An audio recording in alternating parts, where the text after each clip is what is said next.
मुंब्र्याचा एक क्लब, साल 2009चं, तारीख 9 फेब्रुवारी. रात्री 9च्या सुमारास मुंबई पोलिसांच्या क्राईम ब्रांचला एक टीप मिळाली. टीप होती एक बडा गेम केलेल्या आरोपी बाबतीत. पोलिसांनी क्लबवर धाड टाकली. दरोडा टाकल्याच्या संशयाखाली आरोपीला अटकही झाली. त्याला विचारणा करण्यात आली तेव्हा त्यानं कबुली दिली एक गेम वाजवल्याची. त्यानं सांगितलं, मी दरोडा वगैरे टाकलेला नाहीये, मी खून केलाय. पवनराजे नाईक निंबाळकरांचा खून. पवनराजेंचा खून होऊन 3 वर्ष होत आलेली. पोलिसांकडनं हा तपास सीआयडीकडे गेला होता. सीआयडीच्या हाती देखील कोणतेच धागेदोरे न मिळाल्यानं कोर्टाच्या आदेशानं हा तपास सीबीआयकडे वर्ग होऊन 6 ते 7 महिनेच होत आलेले. सीबीआय तपास करत होतच आणि अशा वेळी मुंबई पोलिसांच्या हाती हा आरोपी सापडला. पण या कबुलीचं काय झालं? काहीच नाही. पोलिसांकडनं त्याला तोडबंद ठेवण्याच्या सूचना दिल्या गेल्या. एका अर्थी सीबीआयच्या हाती हा आरोपी सापडू नये म्हणूनच पोलिसांनी त्याला अटक केलं होतं का, असा संशय निर्माण झाला. आक्रोश सिनेमा बघितला असेल तर सीबीआय आणि पोलीस हा संबंध या सिनेमात जसा दाखवलाय तसंच काहीतरी. तरी सुद्धा या आरोपीनं अक्कल लढवली. पोलीस कस्टडीतनं सीबीआय पर्यंत त्याचं पत्र पोहोचलं आणि पुढच्या 1.5 महिन्यातच डॉक्टर पद्मसिंह पाटलांसह अनेकांना अटक झाली. पवनराजे नाईक निंबाळकरांच्या खुनाचा गुंता इथून पुढे सुटत गेला. 2 शूटर, एक नगरसेवक, एक व्यापारी, लातूर ते राजस्थान, उत्तर प्रदेश व्हाया मुंब्रा आणि तिथून पुढे 128 साक्षीदार, 16 महिन्यांचा कट आणि 25 लाखाच्या सुपारीपर्यंतचा हा तपास. पवनराजे नाईक निंबाळकर खून खटल्याचा सुगावा कसा लागला? सीबीआयने आपल्या चार्जशीट मध्ये काय म्हटलंय? 20 वर्षांनंतर हा खून खटला निर्णायक क्षणावर कसा पोहोचलाय आणि आता पद्मसिंह पाटलांना अटक होऊ शकते का? सगळ्या प्रश्नांची उत्तरं पाहणार आहोत आजच्या व्हिडिओच्या माध्यमातून. नमस्कार, मी आरती आणि तुम्ही बघताय बोलभिडू. हा तपासाची दिशा आणि प्रत्येक कॅरेक्टरची भूमिका समजून घेण्यासाठी तो माणूस आणि कालखंड महत्वाचा आहे. तर या केसची सुरुवात करूया पारसमल जैन या माफीच्या साक्षीदारापासून. 9 फेब्रुवारी 2009 ला मुंबई पोलिसांच्या क्राईम ब्रांचनं त्याला अटक केली. त्यानं बडा गुन्हा म्हणजे पवनराजे नाईक निंबाळकरांचा खून पद्मसिंह पाटलांच्या सांगण्यावरनं केल्याचं कबूल केलं. दुसऱ्याच दिवशी त्याला गुन्हे शाखेचे तत्कालीन पीआय मिलिंद गायकवाड यांच्या समोर उभं करण्यात आलं. इथं पोलीस पारसमलला नेमकं काय म्हणाले हे त्यानं कोर्टासमोर दिलेल्या जबाबात सांगितले. यात तो सांगतो की पीआय गायकवाड मला म्हणाले, तू नशीबवान आहेस, तुझ्यावर खुनाचा गुन्हा नोंद केला नाहीये. पद्मसिंह लोकसभा लढवणार आहेत. ते जिंकले की केंद्रामध्ये काँग्रेसचं सरकार येईल. आम्ही तुझ्यावर खुनाचा गुन्हा नोंद करणार नाही. तोपर्यंत आरमॅक्टचा गुन्हा नोंद करतो. त्यानंतर या पारसमलवर 25 फेब्रुवारी 2009 साली आरमॅक्ट अंतर्गत गुन्हा नोंद होतो. 9 मार्च पर्यंत त्याला पोलीस कोठडी मिळते. लगेच 9 मार्चला पुन्हा पारसमलवर दुसरा दरोड्याचा गुन्हा नोंद होतो. पुन्हा पोलीस कोठडी मिळते.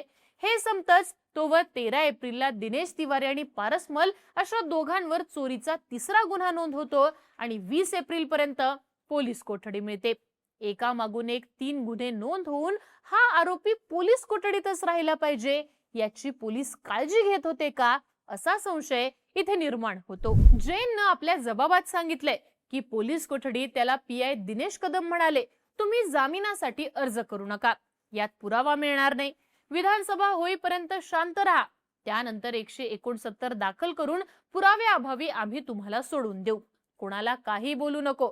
जैन यांच्या या दाव्याला पुष्टी का मिळते? कारण पोलिसांनी देखील तसेच गुन्हे दाखल केलेले आहेत आणि या दरम्यान सीबीआय एका बाजूला तपास करत होती. सीबीआयच्या हाती जैन सापडला असता तर कदाचित याचमुळे पोलिसांकडून जैनला अटक करून पोलीस कोठडीत ठेवलं होतं का, असा संशय आजही कायम आहे. पण मग हे सगळं फुटलं कसं? जैन हा पोलीस कोठडीतनं सीबीआय पर्यंत कसा पोहोचला? तर जैननं आपली मुलगी वर्षा हिला सीबीआयला पत्र पाठवायला सांगितलं. 27 एप्रिल रोजी वर्षा ही सीबीआयला पत्र लिहिते आणि आपले वडील हे पोलीस कस्टडीत असून त्यांचा पवनराजे निंबाळकरांच्या खुनात सहभाग असल्याचं सीबीआयला कळवते. जैनच्या या पोलीस कस्टडीतनं केलेल्या कर्तबगारीमुळे हे प्रकरण पुढे येतं. सीबीआयचे प्रमुख तपास अधिकारी ऋषिराज सिंग यांना हे पत्र मिळतं आणि तिथूनच जैनचा तपास हा चालू होतो. मारी यांची चौकशी होते तेव्हा मारी यांनी सीबीआय अधिकाऱ्यांना दिलेलं हे पत्र त्यांनी सीबीआय अधिकाऱ्यांना 5 मे रोजी दिलं. त्यात त्यांनी लेखी सांगितलं की जैन याने पवन राजेंच्या हत्येची कबुली 19 एप्रिल रोजी दिली होती, पण पोलीस बंदोबस्त व इतर कारणाने ती सीबीआयला कळवण्यात उशीर झाला. वास्तविक 27 एप्रिल रोजी जैन यांच्या मुलीचं पत्र सीबीआयला पोहोचलं आणि त्यानंतर 5 मे रोजी मारी यांनी सीबीआयला कळवलं. आता जैनचा ताबा सीबीआयकडे आला. न्यायाधीशांसमोर जबाब नोंद करण्यात आला. या माफीच्या साक्षीदारानं सांगितलेल्या घटनाक्रमानंतर पुढच्या एकाच महिन्यात पोलीस पद्मसिंह पाटलांच्या दारात पोहोचले. जैननं खुनाचा प्लॅन कसा केला तेच आपल्या जबाबात सांगितलं. पारसमल जैन हा व्यापारी. दिवा ठाण्यामध्ये त्याची ज्वेलर्सची दुकानं होती. स्वीट मार्ट, सनशाईन पत्त्यांचा क्लब तो चालवायचा. अगदी 1985 सालापासून तो पोलिसांचा खबरी म्हणून देखील काम करायचा. पुढे त्याला एड्स झाला. तो धंद्यात बुडाला आणि पैशांसाठी हातपाय मारायला लागला. ते साल होतं 2005चं. आर्थिक स्थिती अगदी डबघाईला आल्यानं त्यानं आपला मित्र मोहन शुक्ला याची भेट घेतली. तेव्हा शुक्लाने जैनला 50,000ची मदत केली, पण ही मदत करताना शुक्ला जैनला म्हणाला, कुछ पाने के लिए कुछ खोना पड़ता है.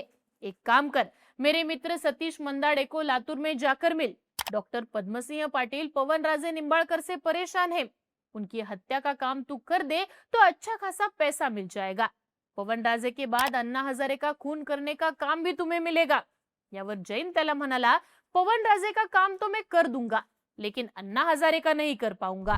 29 मे 2009 रोजी न्यायाधीश श्रीमती SB महाले यांच्या समोर 164 अंतर्गत दिलेल्या जबाबात जैन पुढे सांगतो की 17 महिने पवन राजेंचा खून करण्यासाठी रेकी केल्यानंतर हा खून करण्यात आला.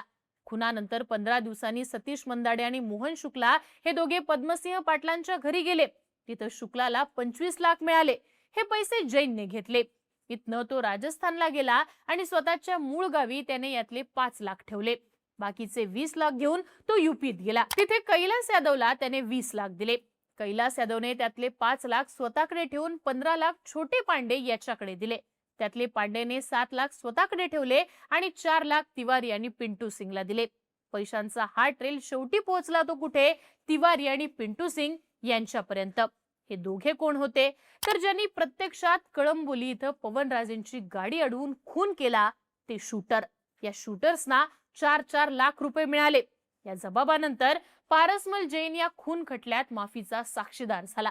त्याला या प्रकरणात 25 मेला अटक करण्यात आली. त्याच दिवशी दिनेश तिवारीला अटक झाली. 30 मेला पोलिसांनी नगरसेवक असलेल्या मोहन शुक्लाला अटक केली. 31 तारखेला लातूर मधनं सतीश मंदाडेला अटक करण्यात आली. खुनानंतर 3 वर्ष ही केस अनसॉल्व्ड होती, पण जैनच्या पत्रामुळे सीबीआयकडे हव्या त्या गोष्टी पोहोचलेल्या. एकामागून एक अटक होऊ लागल्या आणि 6 जून 2009 रोजी पोलीस माजी गृहमंत्री डॉक्टर पद्मसिंह पाटलांच्या घरी पोहोचले. त्यांना या खून खटल्यात अटक करण्यात आली. पद्मसिंह पाटलांसहित एकूण 8 आरोपींना या खटल्यात अटक झाली. पुढे 3 महिन्यात अलिबाग कोर्टानं पद्मसिंह पाटलांना जामीन मंजूर केला. त्यावेळीपासून या खटल्याची सुनावणी कोर्टात चालू आहे. 4 जुलै 2011 रोजी या खटल्याची सुनावणी सुरू झालेली, जी आजही चालू आहे. आजवर तब्बल 128 जणांच्या साक्षी झालेल्या आहेत. अगदी महिन्याभरात आता या केसचा निकाल लागणार आहे असं बोललं जात आहे. बाकी पद्मसिंह पाटील आणि पवन राजे नाईक निंबाळकर यांच्यात नेमकं काय वैमनस्य होतं, यामागचं राजकारण काय होतं, ते कमेंटमध्ये असलेल्या लिंकवर क्लिक करून तुम्ही पाहू शकता.